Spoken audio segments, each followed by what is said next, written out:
I've been working with black ash, also called bapagimak, for 23 years.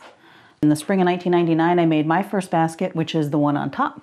And I just never stopped making baskets. I never stopped learning. I never stopped sharing. My name is April Stone, and I'm from the Bad River Band of Lake Superior, Ojibwe. Spending all these years working with black ash, I feel a real connection.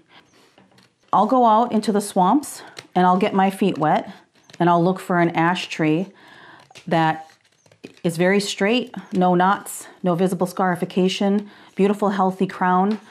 When I go out into the forest, I bring my tobacco with me always. If I'm going to harvest something, if I'm going to harvest a plant or a tree or a vine, I put my tobacco down to show my respect, to show that I am not above that plant being or that tree being.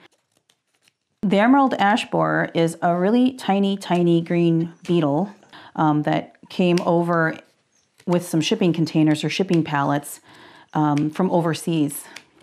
And it feasts off of the nutrients that exist underneath the bark of the ash trees.